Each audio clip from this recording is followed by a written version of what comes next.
Bonjour à tous, on se retrouve une nouvelle semaine pour une nouvelle revue digitale. Si vous faites une recherche Ramadan à partir du Moyen-Orient, de l'Indonésie ou de l'Afrique du Nord, Google vous proposera les horaires de prière, du contenu lié à la thématique, dont notamment des recettes de cuisine. Cela émane d'un insight qui est très fort, c'est que le taux de recherche des recettes de cuisine augmente de 50% lors de cette période. Un autre contenu que Google push pendant cette période, c'est tout ce qui est divertissement. En effet, le contenu lié aux séries télévisées augmente de 150% en termes de recherche sur la période de Ramadan toujours.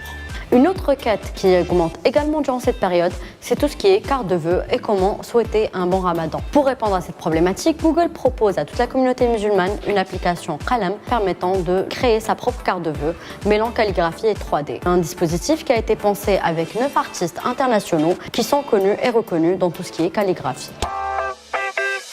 Les revenus publicitaires web dépassent ceux des autres médias. C'est ce que révèle IAB dans sa dernière publication qui révèle qu'entre 2016 et 2017, nous avons vu une augmentation de 21% dans les dépenses publicitaires web, ce qui est plus que dans les autres médias réunis. 57% des investissements médias sont sur le mobile. C'est également le cas pour les publicités vidéo qui sont passées de 5,9 milliards à 11,9 milliards de dollars entre 2016 et 2017.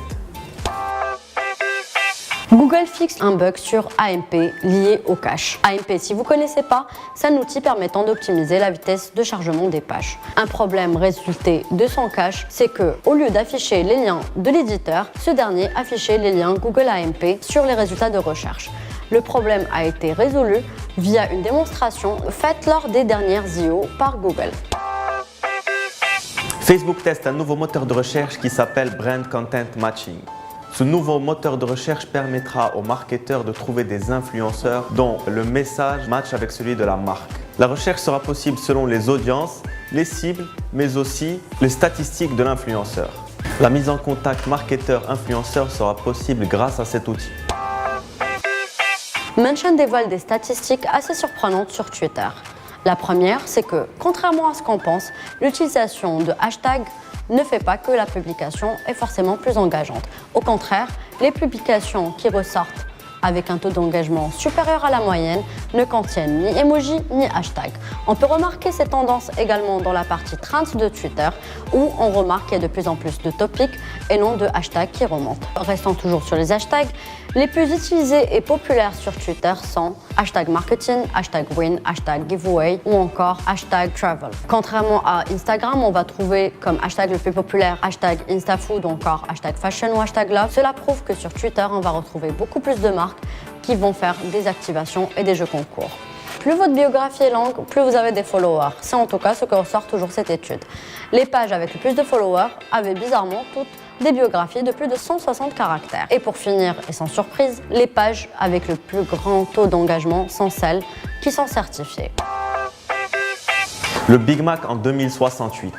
Pour fêter les 50 ans du Big Mac, McDonald's Espagne lance un teaser à la Black Mirror qui montre comment sera le monde en 2068. La technologie sera omniprésente et la seule nourriture que nous mangerons, ce seront des petits cubes de cette taille-ci. Par contre, une seule chose n'aura pas changé et ça sera le Big Mac. Une enquête au Royaume-Uni a été menée autour de l'AR et auprès d'un échantillon de 1000 personnes. L'expérience a permis de prouver que le cerveau retenait beaucoup plus les expériences AR par rapport à d'autres formats ou d'autres supports. Le panel ayant été exposé à l'AR mémorisait 70% plus le message et retenait plus la marque. Ces chiffres sont expliqués par le fait que l'AR permettait au cerveau de se projeter plus dans une utilisation future.